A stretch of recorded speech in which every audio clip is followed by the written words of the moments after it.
Manina upendo familia, karibuni to the Black Hot Fire Network 54 Correspondence Show. I hope that everyone is doing well on the 16th day of the month of December, the year 2021. It's actually 17 minutes past 2 p.m. right here in Nairobi. And I am happy that you have chosen to take your time and join us on this particular broadcast where we talk about different issues happening on the continent of Africa and also get to update you on what is happening within the 54 countries on the continent of Africa. Black Hot Fire Radio, media for the 21st century.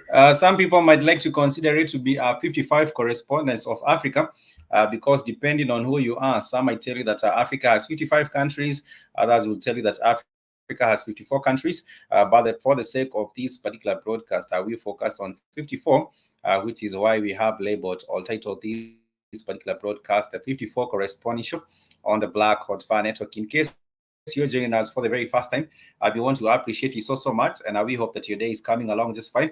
If not, things will eventually shape up. And today we are looking forward to having an engaging show. We shall be talking about different countries on the continent of Africa and also getting to add onto your knowledge of the continent of Africa. Some people tend to think they know about Africa. Personally, I would say I am learning. I do not know about Africa. I have not been to all countries, the 54 countries of Africa. So far, I've been to Uganda, Tanzania, Rwanda, and also right here in Kenya. So I would consider those to be 4. And I would say I am also learning because I have 50 more countries to get to visit on the continent of Africa. For those of us who are asking why we have 55 for some people, it's because Sahrawi, some people want to recognize the Western Sahara as a country on its own. And that is why some people who do also consider Africa to have 55 countries. If you can hear me clear, please do let me know. Sometimes we might have an echo, but if you can hear me clear, please do let me know so that we can get started off with the show. But before we start off with our broadcast for today, I want to urge us to visit the official website, which is www.blackhotfirenetwork.com. And if you have been there, you already know that we have a lot of resources on the network website. And if you haven't been on the network website, this is a wonderful opportunity for you to be able to do so. Before we started off the show, we have played you a little bit of some Amapiano music. Amapiano is the most jamming style of music right now on the continent. We do have Amapiano. We also do have Afrobeat music. And if you do not have any of that on your playlist, you are truly missing out on a lot. So I would urge you to look for some Amapiano music. It's from South Africa. We do have some artists such as Kamon Fela. She is doing very, very well. And we also do have a DJ Mari Fosa, who is also doing very, very well from South Africa. And when it comes to the Afrobeat, we do have two top artists from Nigeria. We do have Burna Boy, and we also do have Whiskey. They have collaborated on a brand new song. I might be able to play it before we end up with our broadcast for today. But remember, if you haven't had some playlist playlist update for a minute, please make sure you do so. Update your playlist. You can check out the music on Spotify, and you can also stream the music on our radio, which is blackcotfirenetwork.com. I would urge you to download the app for our radio. It's available on Play Store. Just search for the Black Hot Fire Network, and you will find us right there on the app. It's very, very important that you do so. And before we start off the show as well, I want to thank everyone that has been with us on these in this year on the network this year, from January when we started out to this particular time of the year, the 16th day of December. We truly value and appreciate you and your support. It's not in vain.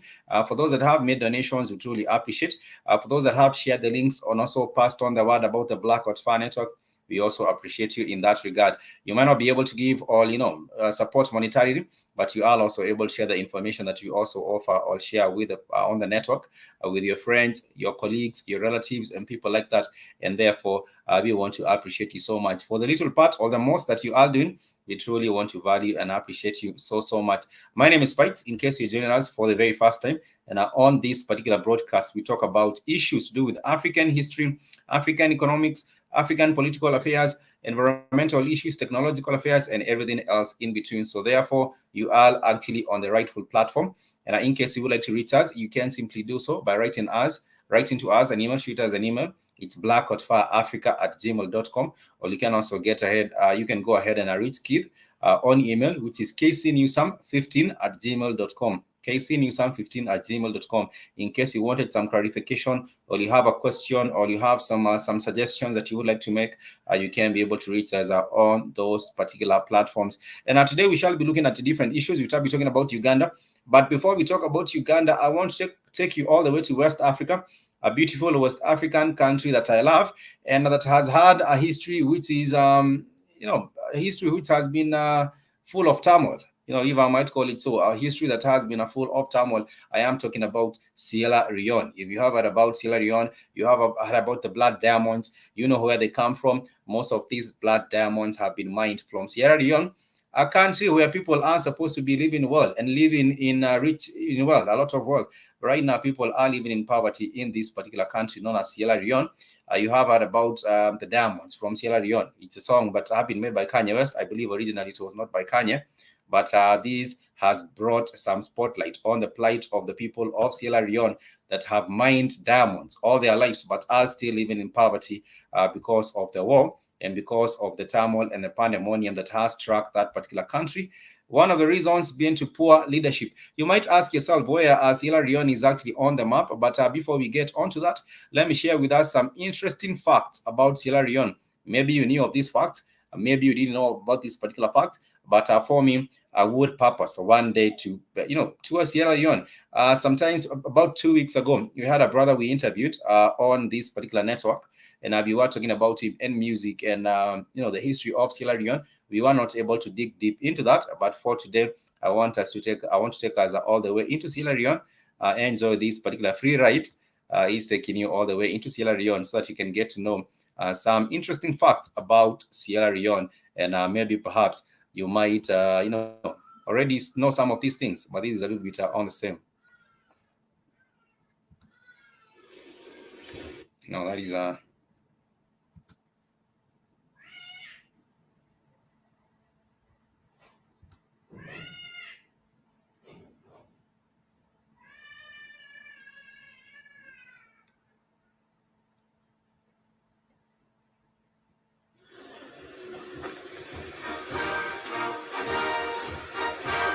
This is not the video.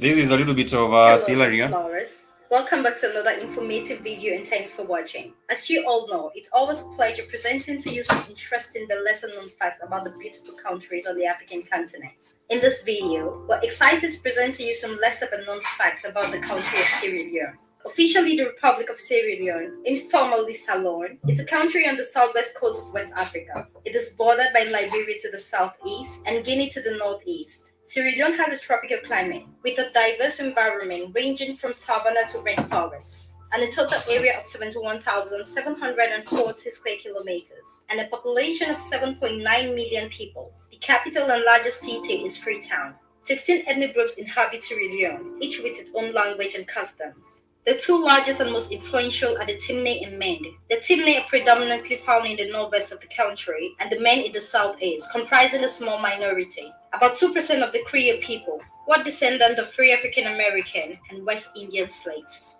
Used in schools and government administration, Creole, an English-based Creole, is the most widely spoken language across Sierra Leone, spoken by 98% of the population. Creole unites all the ethnic groups in the country, especially in their trade and social interaction.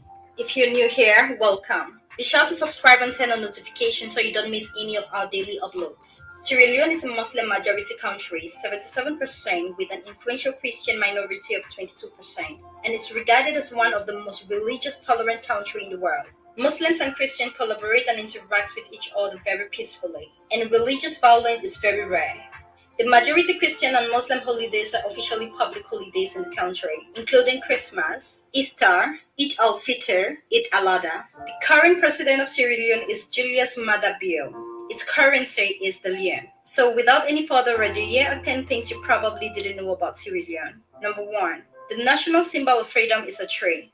The cotton tree is a historic symbol in Freetown, the capital of Sierra Leone. According to tradition, former African American slaves landed on the shoreline and walked up to this giant tree and held a Thanksgiving service, praying and singing hymns to thank God for their deliverance to this free land. They settled here, the site of modern Freetown. The palm tree and the rice grain are also the national symbol par excellence. Immortalized in currency, song, and folklore, and valued for their central and staple contribution to everyday life. Different species of palms contribute to cooking oil, thatch roof, fermented wine, soap, fruits, and nuts. Number 2. The British sent free slaves here. Freetown is so named for a reason. So you would see Freetown. This is Sierra Leone capital city known as Freetown, and this is where the British freed slaves were sent. And this country shares some similarities with the other country we have talked about on a previous episode of the 54 Correspondence. And we were talking about Liberia. For Liberia, the U.S. sent the freed slaves to Liberia, and for Sierra Leone, the British sent the freed slaves here. And that is why you do hear this particular city, capital city, being known as a Freetown. Freetown in Sierra Leone, which is the capital city. And there is a whole lot of, there was hope for the reintegration of these freed slaves that came from Britain. And, they got the opportunity to come back and start a new life in Sierra Leone. But things did not even work out the way they had hoped to for most of them.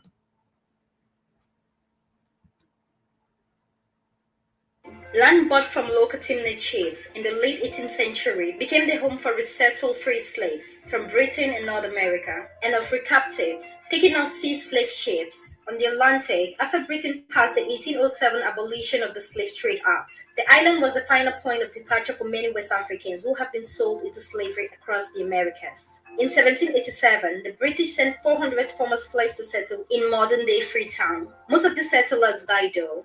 Then, in 1792, the British sent 1,200 former slaves living in Nova Scotia, Canada, to settle in Sierra Leone. In 1808, after the abolition of the British slave trade, the British sent more freed slaves to Sierra Leone after liberating them from illegal slave ships. Today, Sierra Leone is made up of descendants of these early settlers and the indigenous tribe of the Mende and Timne people. Number 3. Their history is built into a church. The pews and rafter in St. John's Maroon Church are recycled pieces of history, made from a ship that brought Jamaican slaves from Nova Scotia, Canada. The church was built in 1820, making it one of Freetown's oldest churches. It still stands there as a reminder of their past and a beacon of hope to the land they have come despite all. Number 4.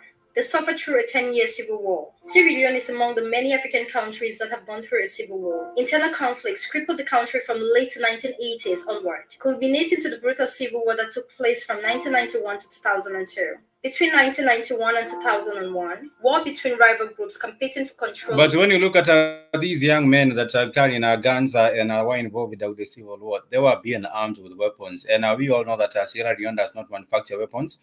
So your guess is as good as mine. This was not a war of their own funding. This was funded from the outside so that the Africans in Sierra Leone can continue to kill each other where the resources are being taken. And that is the same thing that is happening in other different parts of the continent where you would find a war happening. You know, most of the time you'll find these particular young people, men and even children, young men and even children being armed with the weapons. But these weapons, you do know that they are not manufactured here.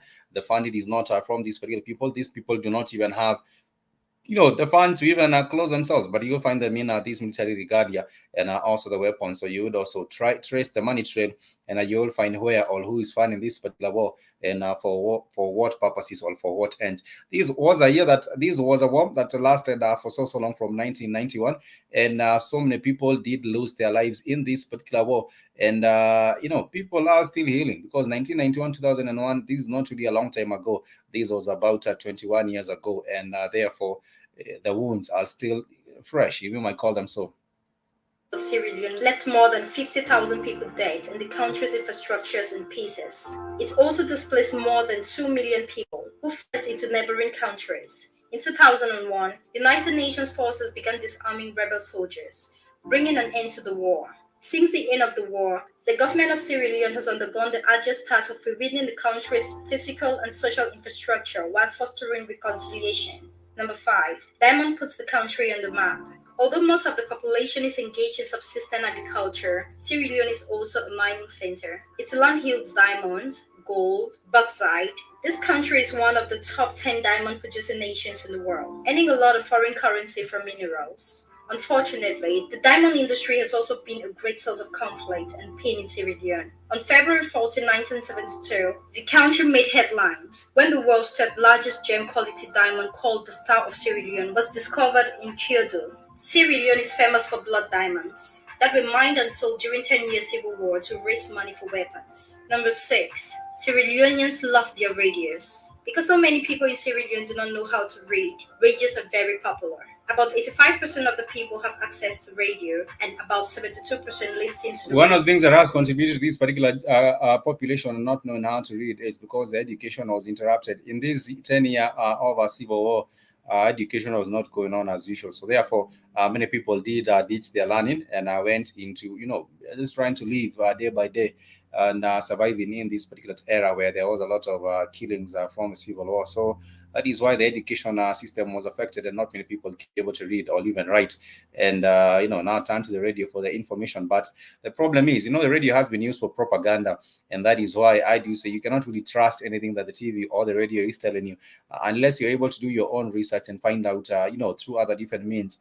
Then you are still stuck there with the one source of information, which is mostly being used for European propaganda. Daily.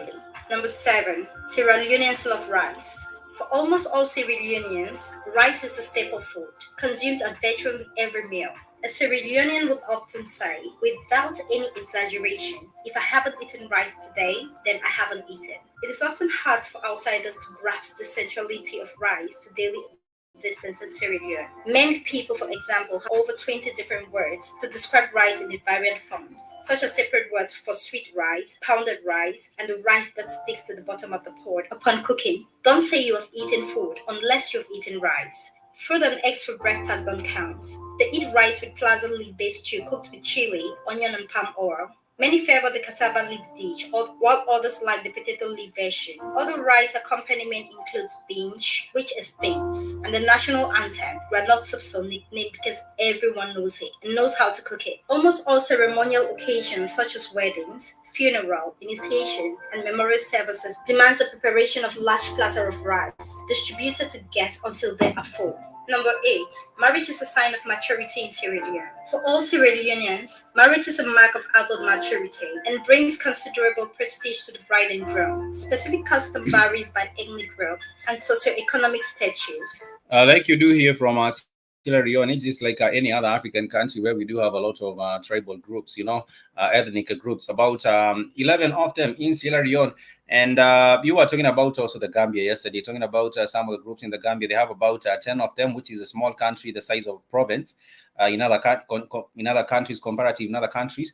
But the thing is, all these different groups want to see themselves as running things. They want to be in power and control the order of, administrative order of the day. But that's a problem. Samuel, I don't know if that is Samuel. You're saying Aradis. Aradis, I don't know. Are you asking what is this? We are discussing about Sierra Leone, and you can see some jollof rice right there. That is Samuel. You're asking Spikes, how have you been? I'm doing well. I saw you the last time on Telegram. I don't know what has happened, but I hope that you are doing well.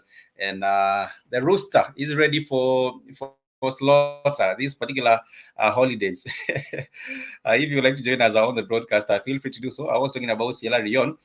Because in Sierra Leone, you have a bit of everyone in Sierra Leone. And I'm talking about our people. From Jamaica, we had people who were resettled, who had been taken as slaves and taken into, who came from Jamaica. Some of them are resettled back into Sierra Leone.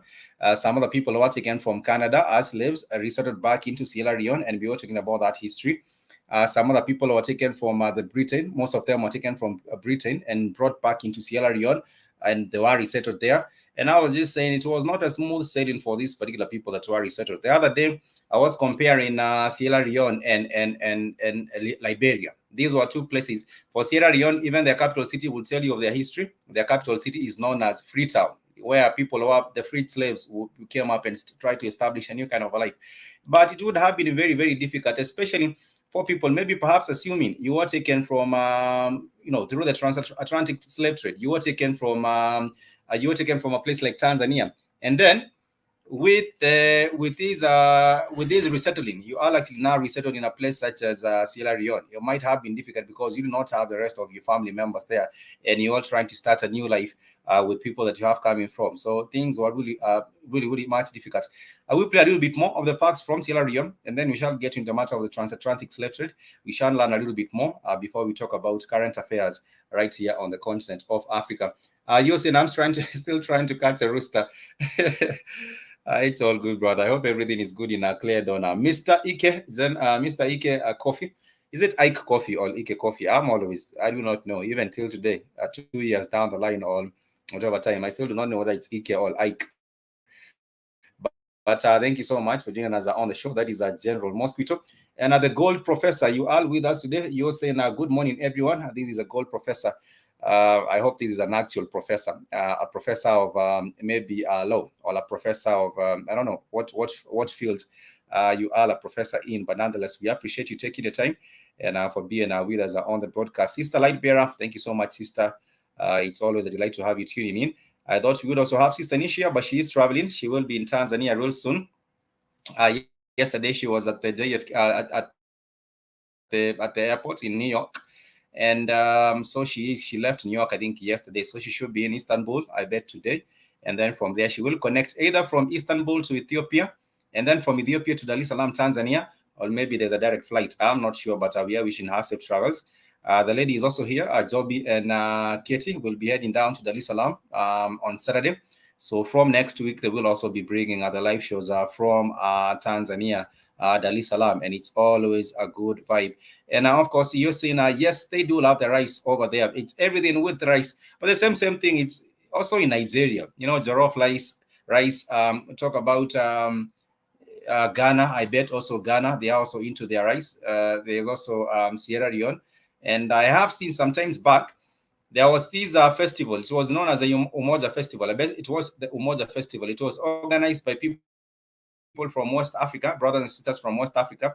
I think it was taking place in what part of the US was it taking place? Let me just check that up. Umoja Festival. Was it Umoja Festival? Umoja, which means unity. Umoja means unity. Umoja Festival. Let me see where it was being conducted. Is it in? It might have been Washington D.C. It might have been Washington D.C. I'm not sure.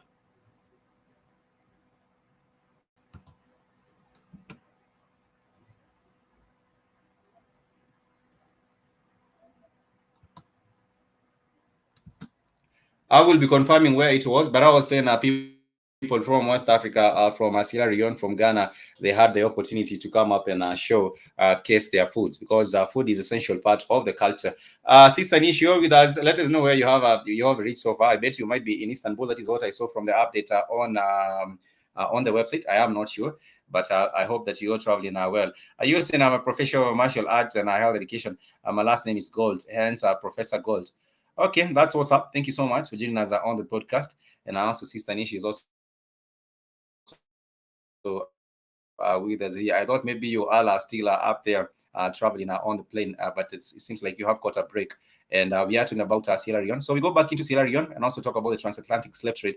And then you will see the kind of a damage that was done. And even till today, we do have an intergenerational, I might call it intergenerational trauma. You might call it so, because that is exactly what it is. And people have continued in that particular kind of What usually begins when damage. a man is able to assemble enough bride price, which is often a mixture of money and fine clothes, to give to the prospective bride and her family. He may be able to amass this himself, but often he has to ask his father and his father's brother for support. Almost all marriages used to be arranged between families, sometimes while the girl was still quite young. Increasingly, love marriages are more common, especially among those who have been to school. Number 9. Friday is Africana Day, when you wear your finest African print. You can see some of that African print. It's really, really wonderful, and it's something to take a pride in. These are the attires right here. This is something really, really to take pride in. Apart from the wonderful rice that the people of Sierra Leone get to enjoy, their food is also amazing. Also, the attire you can see from here. It shows you this is also has some sense of royalty in it. You seem like you're royal. You're part of the royal. And this is what it is. His father's brother for support. Almost all marriages used to be arranged between families, sometimes while the girl was still quite young. Increasingly, love marriages are more common, especially among those who have been to school. Number 9. Friday is Africana Day, when you wear your finest African print. Malama Thomas, named after the wealthy Creole merchant who built a brand home there to buy wax print, lace, damask, and more in every hue, pattern, and shimmer imaginable, is a market where. So in Sierra Leone, you find people also speaking in Clio, like you do here. Some people who came from different parts and already settled there, and also people that are already there. It's a part of their language and their culture. A lot of African prints are sold. Most sellers, especially women, carry the same inventory, but it's the buyer's staying power in the haggling game that determines where the sale is made. Once you have fabric, you need a tailor to make a dress for you, and for that you can find them all over the city. Once you have your outfit in African print, you are ready to be part of the in crowd on what is known as Africanas Friday, when almost everyone wears their finest African pride to work or to mask. It is such a beautiful sight to behold, as all those fabrics in the glory of all its colors are seen in town. Number 10. Sierra Leone has the largest natural harbor in Africa. The country owes its name to the 15th century Portuguese explorer Pedro da Sintra, the first European to sight and map Freetown Harbor. The original Portuguese name Sierra Leone, Lion's Mountain, referred to a range of hills that surrounds the harbor. The capital Freetown commands one of the world's largest natural harbors, and it's also the largest natural harbor on the African continent. So I bet they should invest heavily in this region of moving goods. They have a natural harbor, so it means it's much more easier to also be able to up the infrastructure. And also they're saying it's from the hill, from the mountain of the lion, which is where the name has come from, and they have held onto it. But apart from that, I wanted to go into the matter of the history that has to do with the transatlantic slave trade, also connected with the people of Sierra Leone. And this is what I want to share with us from the hub. It has been a hub for transatlantic slave for a long, long time. I'm on your backup channel, sir. I'm the only one on here in the chat. No, you aren't. That is, I know you aren't. You're likely watching us from the smaller channel, Gold Professor. That is why you might be seeing only your comments are on there. Please find us on the other channel. It's Kid Newsam. Just search for Kid Newsam, or just type in the same title of the video, which is Uganda travelers. Uganda travelers are stopped for COVID vaccine. For vaccination. You can check us out on the other channel, which is Keith Newsam. I bet you are on the smaller channel. Sometimes you might find yourself on there, like Sister Lightbearer the other day. You might find yourself on the other smaller channel, and that is a Black Hot Fire Africa. That is where you are tuning from. But you can also join us on this other bigger channel, which is Keith Newsam. We are running the stream on both channels, and you can be able to see the rest of the comments from the family who are also on that other channel. That is why maybe you're wondering what's going on. But nonetheless, let me take us all the way into this story of Sierra Leone and the long history of slave trade from Sierra Leone, and see what kind of a damage was done. And even till today, I'm just saying, people still suffer the post-traumatic, the PTSD intergenerational. A brutal equation ruled the New World. Black equaled slave. And to fulfill their hunger for slaves, the British turned to the place that many other Europeans had turned already, Africa.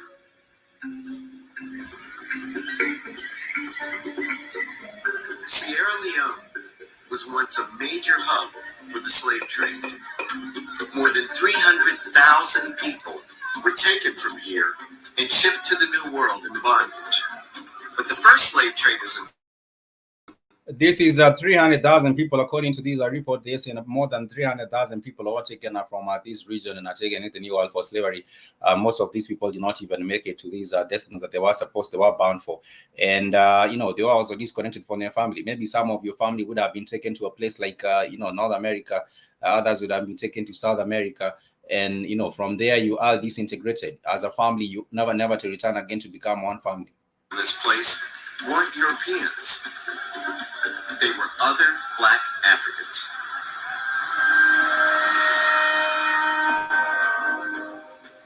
Africans practiced slavery long before they ever saw a white person. All across this continent, slaves were part of a system based not on race, but on ethnic difference and brute power.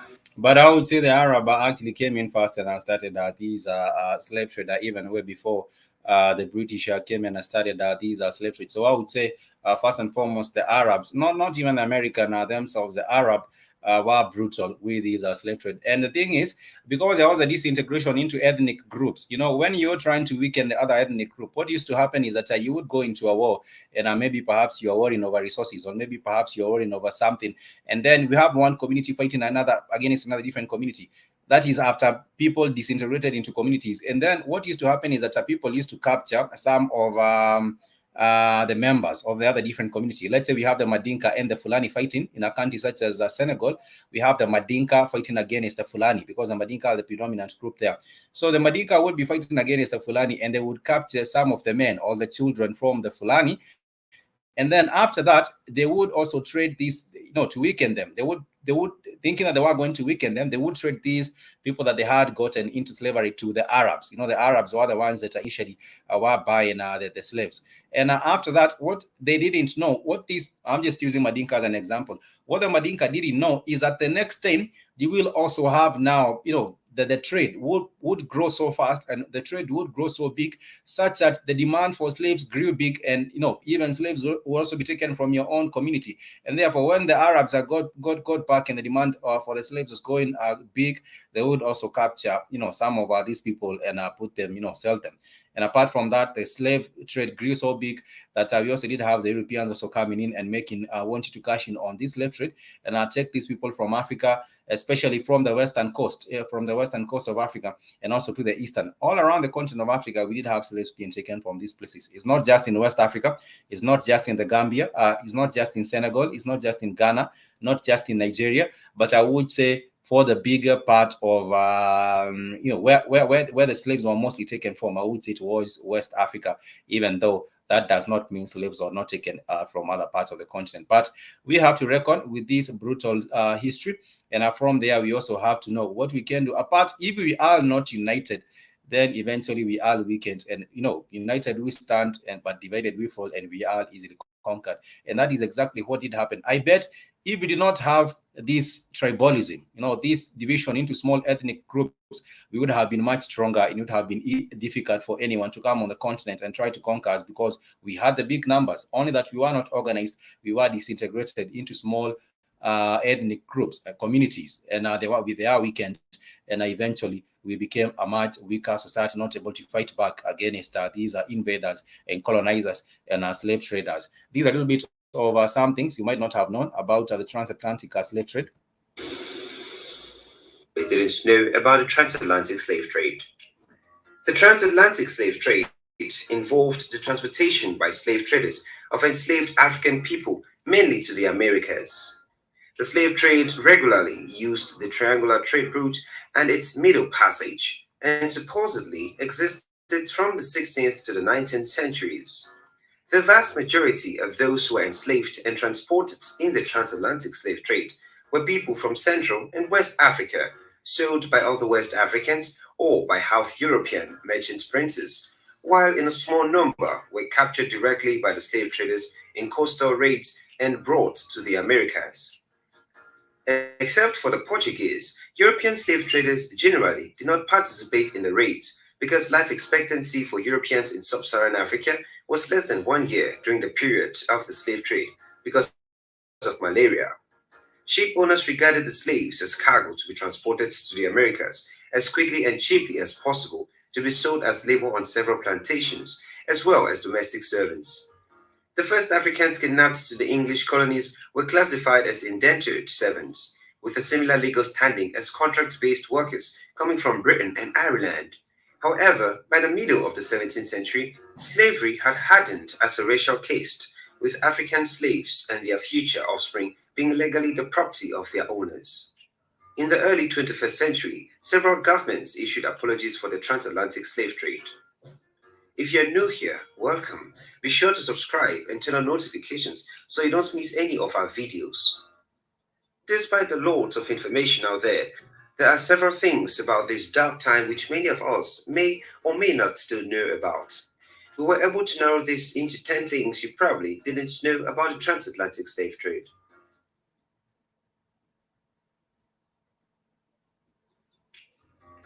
Number 1. The transatlantic slave trade was not only a triangular trade. The triangular trade wasn't always triangular, as it is mostly asserted, because it also took a bilateral form. We commonly think of the Atlantic slave trade as a three-leg affair, where slavers sailed from European ports carrying manufactured goods, traded those goods for captives on the African coast, and then sailed to the New World, sold their prisoners, and returned to Europe, completing the triangle. But much of the trade to Brazil, however, was bilateral, where slavers left Rio de Janeiro, headed to Angola, and came straight back to Brazil. What's more, there were many other countries and groups involved in the dark trade who did not necessarily take the triangular route. Number 2, it started long before the date believed. The Spanish merchant Juan de Cordoba is believed to have first transported captured Africans to the Americas in 1502. The first slave voyage direct from Africa to the Americas is believed to have sailed in 1526, but then even before, Africans were brought over as slaves directly from Europe, and native inhabitants of Americas were enslaved by European explorers. The Portuguese began trafficking African captives in the 1440s, long before the Wars of the Roses had begun in England. But it wasn't initially a transatlantic trade, as in the early days, enslaved Africans were brought to Portugal or to Atlantic islands like Madeira to work in agriculture. This indicates that the slave trade started long before the recorded time. Number 3. The number of Africans traded is much higher than projected by historians. Because of inadequate records, the number of people taken from Africa through enslavement remains unknown. Based on the shipping records, historians estimate that between 9 million and 12 million people were taken out of Africa by European slave traders and delivered alive on the other side of the Atlantic. An untold number, however, died resisting capture in the slave raids, died during the forced march to the coastal regions, died in slave forts while awaiting transport, and also died en route as they traveled across the ocean.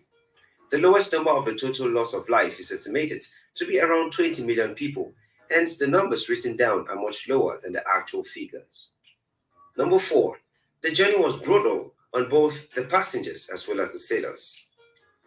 A triangular trade route known as the Middle Passage, through which slaves were transported, was long and extremely deadly. Depending on the weather, this voyage would take between 3 to 6 months, but by the end of the slave era, it took 6 weeks or less due to faster ships. The passage was so brutal that the ships not only lost many of the people being transported as slaves, but the crew as well. The mortality rate for sailors and slave ships was approximately 20%. Slave ships varied in size and passengers' capacity, but they all shared the common trait of being inhumanly brutal. African slaves spent most of their days below deck in cramped quarters and were brought on deck only for short periods of forced exercise. Research published in 1794 calculated that a man was given a space of 6 feet by 1 foot 4 inches, a woman 5 feet by 1 foot 4 inches, and girls 4 feet 6 inches by 1 foot. The air below deck was hot, stale, and filled with incessant smell of vomit, sweat, sickness, and death.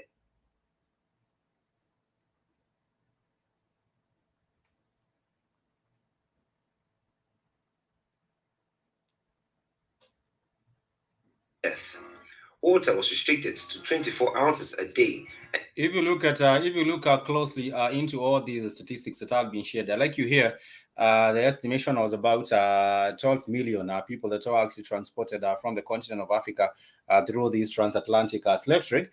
But these might even be double or even more. It might have been maybe even 24 million, or they always do underquote. And this number also reminds me about the number of people that were killed during King Leopold's regime in the Congo. They always do say that it was just about about 2 million, but I do believe this was a bigger number. Let me just confirm what number Google says the number of deaths. Number Africans killed.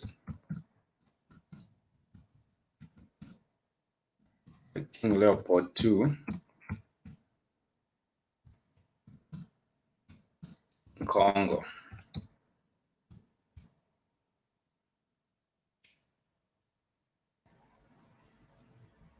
What they do say for King Leopold, they always do say that King Leopold established Belgium as a colonial power in Africa, and under his rule, 10 million people died in the Congo Free State, in the Congo. But I would also bet you that during King Leopold's reign in the Congo, maybe more than 10 million people did get to die. And so when you hear these numbers are being given, these are not true numbers, and this does not show the true reflection of how the matters were on the ground. When you hear that these ships were transporting 12 million people, I would tend to think that this might even have been double, about 24 million people taken in those in the number of years that the transatlantic slave trade was happening. But nonetheless, let me play a little bit more of the same as we continue with the 54 Correspondence show. Right here, I do see a comment. We were the original slave owners. The Africans are on the continent, brutal physically, mentally, spiritually, emotionally, before the European came to buy slaves from them. Yes, exactly. That is what was happening. We did have the Arabs. What used to happen is that we used to have different communities fighting. And when these communities were fighting, like I was giving an example, in West Africa, a country like Senegal, you do have different ethnic groups. So you'd have one African ethnic group, maybe the Madinka, fighting against the Fulani. And so what used to happen is that they used to go and kidnap, let me just say kidnap for lack of a better word, they used to go and kidnap some of, or capture, they used to not really kidnap, they used to capture some of the warriors from that other different community once they had defeated them during a war. And when they conquered them, they used to punish them by selling them into slavery to the Arabs, because the Arabs did get to realize that there is a divide here and there is an opportunity for us to go and make money from this and also get free labor for our people in the Arab countries. So we used to have the people that had been captured used to be sold as slaves to the Arabs, and then eventually the European also caught on and found the opportunity in the slave trade. And eventually, that is when the European came in and decided to also send in their own mercenaries, send in other different groups to come in the name of explorers to come and find places to come and take the slaves from, and that is eventually how the slave trade grew. But originally, I would also blame our people, because originally, as Africans, we do not want to reckon with that particular history, saying that it is the African himself that was involved with the slave trade, and then after that, the Arab, and then after the Arab, we went on to the European, and with the European, it was more brutal, and you could hear what the conditions were on the ship. It was crazy, and yeah, Shepherd, the name was abduct. Yeah, the name was capture, all abduct, and even till today, you find many Nigerians that sold other Nigerians, not even just Nigerians, West Africans, or just Africans. Let me just call them Africans, selling other Africans. It is slave trade. But we are always talking about, yes, we never have that conversation about what consequences they should have been for those individuals that took Africans and sold other Africans in the name of punishing their enemies. And these were not even their enemies. The African did not even realize their enemies.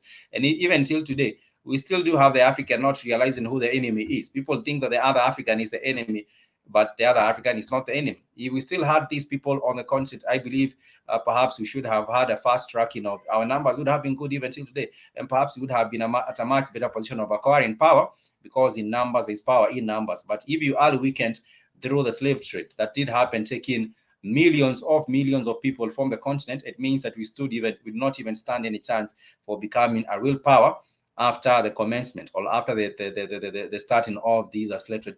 You would see all the evils. I don't think there is any movie, or there is any story that have been told, or there is any record that has been kept that would depict the full extent of the damage and the evil that was done during the transatlantic slave trade. I don't think there is anything like that. People only imagine, and the imagination is not even as vast or even as big to capture the kind of an evil and the kind of a devastation that was done during this transatlantic slave trade. Of course, right now we do not have anyone that did survive.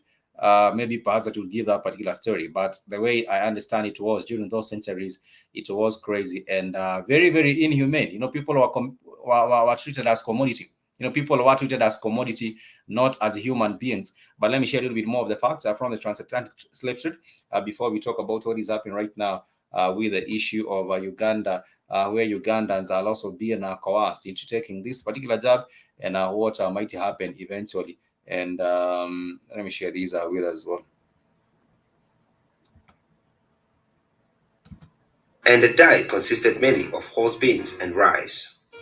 Number 5. Most of the slaves never went to America first.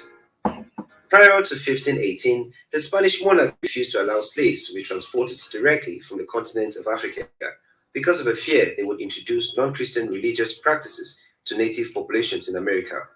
Only a tiny percentage of the Africans came directly to North America, as the vast majority of African slaves were first sent to the Caribbean and South America, with most half of all slaves transported from Africa sent to Brazil. That changed on August 18, 1518, when King Charles V granted a charter But that is why you would find Brazil, apart from the continent of Africa, the biggest contingent of the biggest number of black people being in Brazil, because most of them were first taken there, and the others are also taken to the Caribbean before they were taken into the Americas. The Americas, I think it came a little bit later on, just like you hear from this presentation. I agree with them on these as well. To Lorenzo de Gorevot to transport 4,000 slaves directly from Africa to the Spanish-American colonies. The Spanish king circumvented the law established by his grandparents by allowing slaves to be converted to Christianity during the voyage across the Atlantic Ocean. This action led to a broad expansion of the slave trade in the Western Hemisphere. Number 6. The average cost of a slave in America in 1850 was $400. It is not even possible to fathom the thoughts that there was a time when a price tag was placed on a human being. There was a $400, and I believe they might even have exaggerated, because in some cases you'd have bought slaves, like with Black Friday, where you buy like maybe 10 slaves, and you're given another extra one for free. Buy 10 get one free, or buy 20 get two free, or something like that. And some of them were seen not even as human. Like I'm just saying, they were seen as commodity, and with commodity, people do not even have a sense of value, so therefore even traded or given for free to go and work on these particular plantations, because they did not see any value in people, in human life. But that is one of the dreadful things that came with the transatlantic slave trade. Across Europe and the Americas, slaves were sold like goods and services in our markets today. The price placed on the slaves depended on their gender, color, strength, time, and also depending on the country. The average cost of a slave in America in 1850 was about $400, which is about $12,000 in today's money. Number 7. There was an internal slave trade within America long after the slave trade was abolished. The transatlantic slave trade that brought slaves to the United States was dwarfed by the internal domestic slave trade. Even after Congress passed the act prohibiting importation of slaves, which took effect in 1808, the domestic slave trade grew as the African slave trade tripled up to the period of the Civil War. Approximately 1.2 million men, women, and children, most of whom born in America, were displaced by this domestic slave trade. Number 8. There were other slaves besides those who suffered the transatlantic slave trade. The transatlantic slave trade was only about half the total slave trade out of Africa. From AD 650 to 1900, Islamic traders were estimated to have exported 10 million slaves into northern Africa, Arabia, Yemen, Iraq, Iran, and India. They were shipped across the Sahara Desert, the Red Sea, and the Indian Ocean. Many millions more were also enslaved but kept on the continent of Africa. Number 9. The oppressors were compensated where slave trade was abolished. The end of any oppressing act. You will see the crocker received the reparations when the slave trade was abolished, but the slave themselves did not get anything off. The descendants of the slaves did not get anything off this. I think this is the most brutal part of it, that the oppressors were given compensation for having lost, quote unquote, their property, whereas the people themselves, the oppressed, the victims, actually not got nothing. And even until today, we have heard about different leaders from different countries talking about how sorry they were because of this. Means that the act has been seen as a bad thing to humanity, and so was supposed to be the end of the slave trade. Those to be compensated are supposed to be the oppressed, but in the case of the transatlantic slave trade, the oppressor got compensated. As far-fetched as it may sound, when Britain abolished slavery, compensation was paid to 46,000 slave owners, but on the other hand, the 800,000 freed slaves received nothing. If that was not the height of ironic arrogance, then words are still missing to explain the motive behind such a move by the British government. Number 10. During a Roman festival, slaves and their owners swapped roles. Saturnalia was an ancient Roman festival in honor of the god Saturn, held on 17th December of the Julian calendar, and later expanded with festivities through to the 23rd of December. The holiday was celebrated with a sacrifice of the Temple of Saturn in the Roman Forum, and a public banquet, followed by private gift-giving, continual partying, and a carnival atmosphere that overturned Roman social norms. Gambling was permitted, and masters provided table service for their slaves. A common custom was the election of a king of the Saturnalia, who would give orders to people which were to be followed and preside over the merrymaking. During this ancient Roman festival, slaves and their owners. There's a whole lot of wickedry going on. I don't want to hear about the festivals that they have done. A lot of debauchery that normally goes on with these particular festivals. But the head of the irony with this whole particular story is that the 46,000 slave owners were compensated, but the 800,000 slaves didn't even get a dime. So you can see the irony, and it doesn't get any wicked than that. But I do see Shepa, you saying the Arab slave trade happened 1,000 years before the European slave trade. Yes, it was going on, but I would say like the African used to capture and abduct the other warrior communities that they were in conflict with, and sell these people to the Arabs. So you would also see the damage that came in, and the Europeans saw that the Arab was making a lot of money and growing wealthy from the trading in this. And I was just saying, there's nothing that gets to describe by this level of wickedness. There's not even a story or a movie or any script that has been written that will demonstrate what happened to these two our ancestors that were taken, others that still remain on the continent, and others that still return to the continent. It was really, really evil. But Sister Nishu saying, yes, sure did. And you're saying PukeTube is still eating. And also I had got in the comment from the brother Gold Professor, who says he's a professor of martial arts and and health education, and the last name is called. So, Samuel, we hope that you're doing well, and everyone else that is joining us on the broadcast for today. I just wanted to make a highlight on what is going on with Uganda and also in South Africa. Simona, now that you are with us, I wanted to put you into task, asking you now that because the medical parole has been declined or has been revoked for the former president Jacob Zuma, who was involved in corruption and fleecing the accounts of the country. Do you think that now he has been ordered to go back into jail and spend his holidays in jail? Do you think this will also spark another protest in South Africa, or do you think these things are a little bit more calm now? That is a question to the brother Shepo Simona. I wanted to ask you whether you think that there will be a return of these protests that will be protesting the arrest and the jailing of the former ex-president of South Africa, who is known as Jacob Zuma, who was involved with alleged corruption, where a lot of money was misappropriated. He was getting kickbacks, or he was getting bribed for the contracts that had to do with a French company that was supposed to supply weapons or military equipment in South Africa. And for this company from France to get the tender, they were said to have put in some money into Jacob Zuma's pocket. And this is one of the cases. There are so many other cases where there was a misappropriation of funds and a corruption leveled against the president. But this is one of the most popular ones. So I was just want to ask Brother Simone, do you think that there will be a return of these protests in the streets of South Africa? Or do you think the South Africans are past that now and they have decided that Jacob Zuma, the former president, should carry his own cross? Please do let us know. I want to get that from you even as we continue, and you would let us know what you think. Exactly, you saying exactly. They kidnap our people. Period. This is the way to make excuses. And assist Simone, you're saying Africans captured in other blacks was a minor part of the slave trade. I agree with you. And also, Sister Liberia, you're saying exactly spikes. And those were white people though. I agree with you on the same. But I want to take us all the way into what is happening in Uganda, and it seems like I had mentioned about it yesterday on the Africa Today show. One of the brother brought up this particular matter on what is happening in Uganda.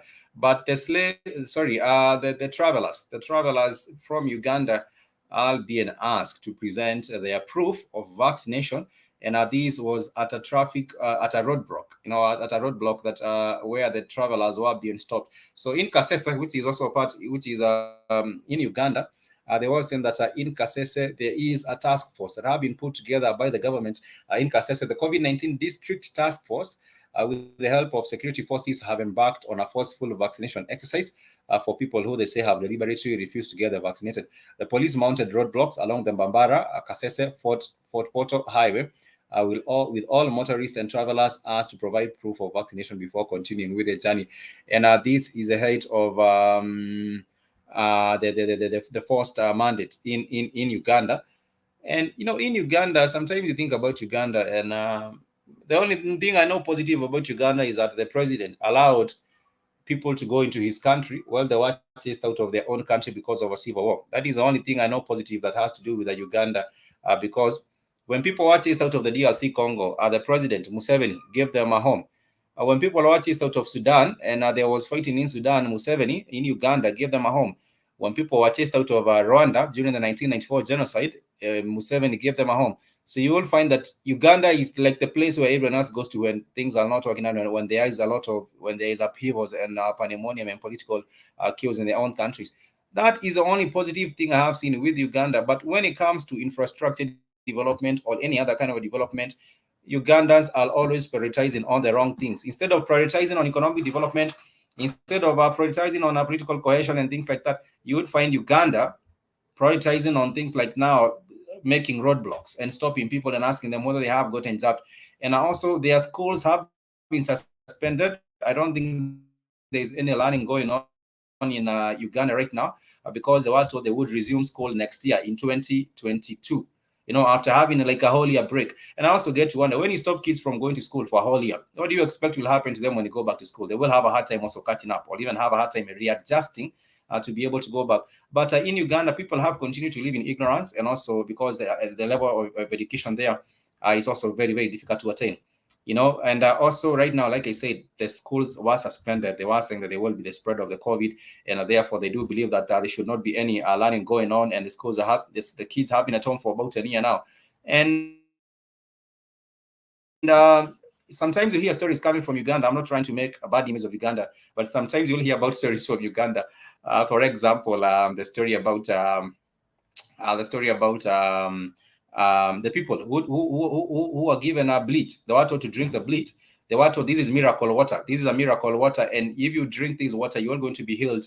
You are going to receive a miracle. And that was by Mzungu, by these Mzungu who had come up and set up an NGO and also churches in Uganda. But people, because of the ignorance and the poor system, the poor educational system in Uganda, that is why you hear these stories coming from Uganda. The only worst story, apart from that, is the only story that came in Zimbabwe when people were being told that they are getting tickets to go to heaven, and they were supposed to buy tickets to go to heaven for $20 in Zimbabwe, and people bought the tickets. That is only worst story that I've had from across the continent of Africa. So many things happen on the continent of Africa, but those two stories, they do break your heart when you hear stories that people are taking miracle water, which is bleach. They don't know what's going on. They are being told it will help them and make them, change their lives. Or you hear people are being told they're going to buy tickets for $20 to heaven.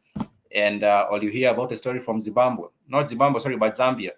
You remember, I've shared this particular story from Zambia. I find it to be one of the most fascinating, but I think it was a joke. If you listen to this particular story, you might think it was a joke. So I'll just share this particular video as we finish. Let me know if you think this was true, or let me know if this was a joke.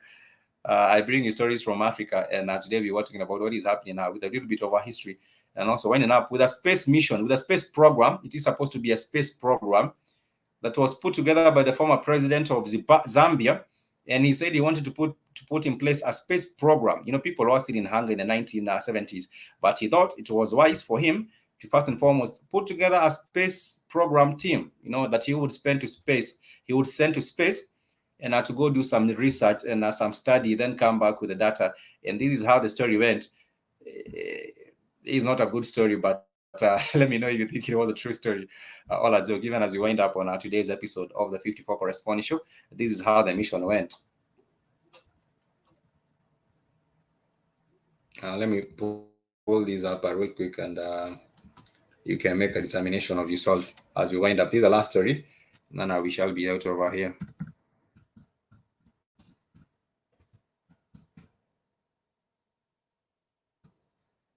These are embarrassing, but anyhow, it is just another story here.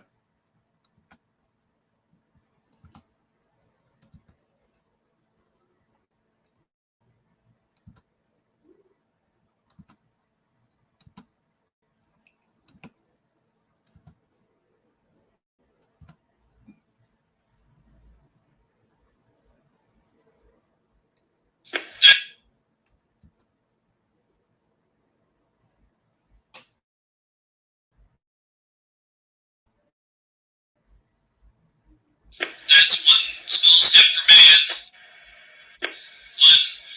one giant leap for Zambia. The space race, America versus the Soviets, good versus evil, democracy.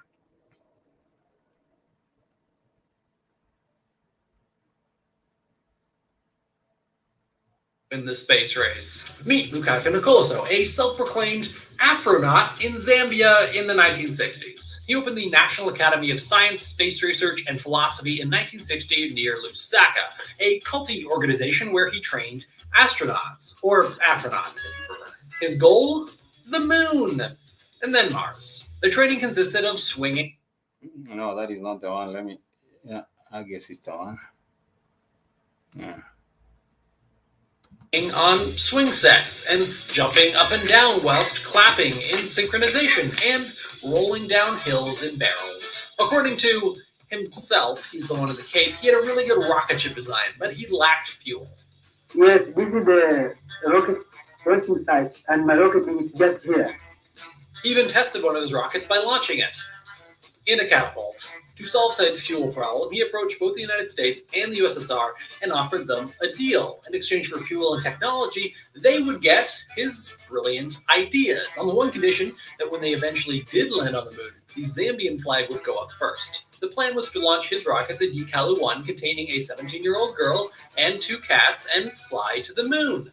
Following this, convinced there was life on Mars, he would launch another rocket that would put Zambia on Mars just days after launch on Zambia's first Independence Day on October 14, 1964.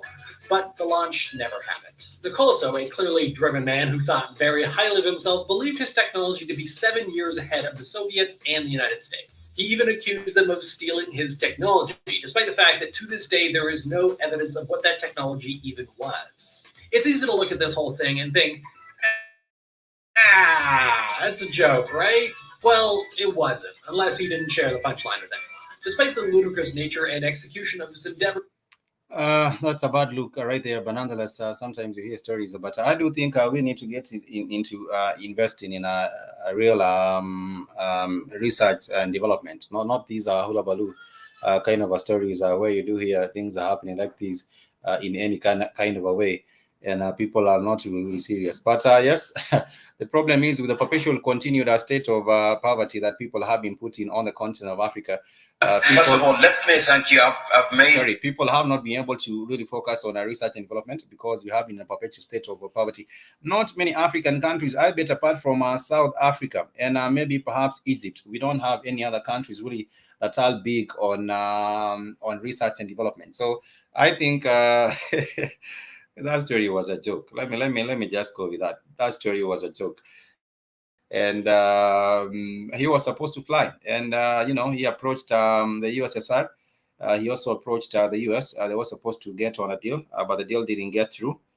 But anyhow, that was a joke. That was a joke. So family, we're waiting up with today's episode of the 54 Correspondence Show. It's always a delight. I also do hope that you also get to catch up with Sister Nishi in Tanzania. I hope you are able, Sister Nishi, I hope you will be doing some of the videos are from Tanzania. We'll have to see how Tanzania is around this particular time of the year. And also, Sister Lightbearer, I also do hope that you are also putting out wonderful content as always. And who else is with us for today? Let me see. I think I have to finish that video. Let me just finish that video. I know it's a joke. It's not a good look, but I have to finish this video. Even as we are getting out over here, and it's not really good. What he was doing was very inspirational. In a country that had just come to the end of a long struggle for independence, he showed them that they could not only walk independently, but they could run in a space race. Swish. The movement fizzled out after America put a man on the moon in 1969. Nicoloso wasn't the only man who thought he could outrun the big players in the space race. Meet Bob of the Bob space program. In 1974, former Aerojet aerospace engineer and pioneer in rocketry Robert Truax assisted Evel Knievel with his jump across Snake Canyon atop the SkyCycle X2, a rocket which Truax himself designed. That is a little bit on the same, but I thought I would find the actual video. There's another video that is much better than this one, but I wasn't able to find it. But nonetheless, we shall wind up, and I wish you a happy and productive remaining part of the day. In whatever your endeavor is, please pursue with optimism and positivity, and you will achieve positive results in whatever you do.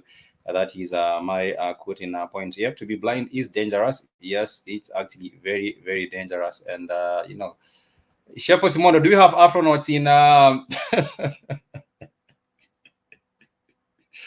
do you have Afronauts in South Africa? I would love to know, because if at all there was any country that is focused on space mission or space program, that would be South Africa or Egypt.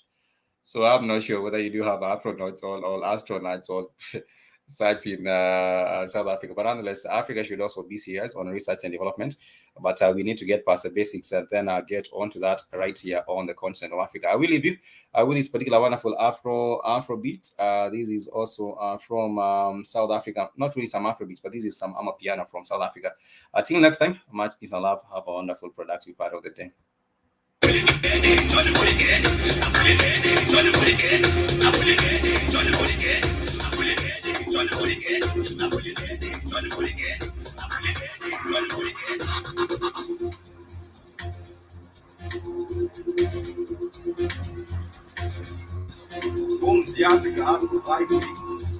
So are you saying Zuma has a huge support and following? Jailing this man will spell disaster for the country, but the law has to prevail. I agree with you 100%. But now I'm just wondering, I hope people do not get back the protest, because this is not helping. You're putting down infrastructure and it's crazy. But I do hope that Of course, he will be dealt with by the law, but also at the same time, I hope people are also sober with this particular matter. They do not want to make it about the man; they have to make it also about his actions.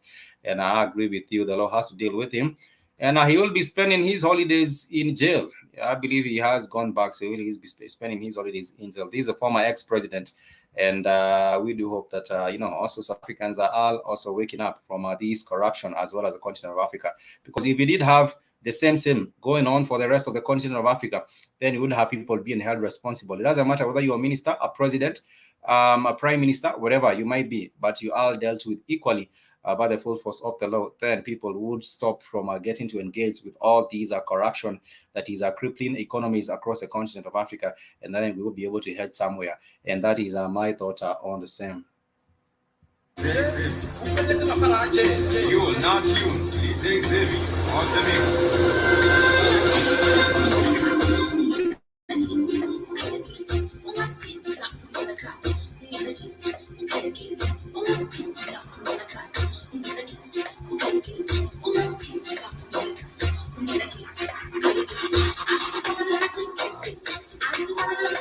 I don't know how you're going to keep up with the smell.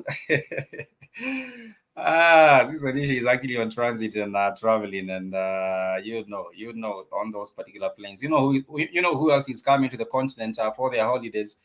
You know who else is traveling to Tanzania. It's all these are beasts, sitting right, left, and center, and you might need to also, I don't know, you just need to cover your nose because that's what's going on, and you might they might stuff you.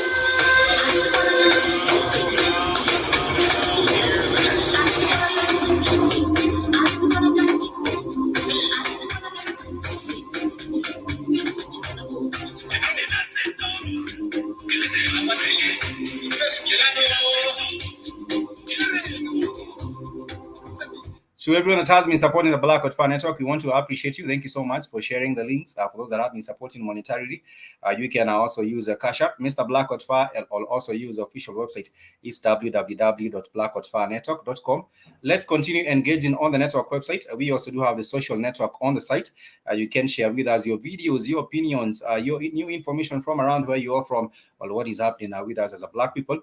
We want to continue building each other up and, of course, sharpening each other's minds, because iron sharpens iron sharpens iron, and we are able to build together as a people. Thank you so much, Sister Nish, Sister Lightbearer, and also Simono. Thank you so much. I don't know, I think we had General Mosquito earlier on, and also everyone else that was with us on the broadcast for today. Gold Professor, thank you so much. And also Samuel from Clarendon, Jamaica. We love and appreciate you, and also the wonderful Sister El Zubeir Michelle. I want to say Kwaheri.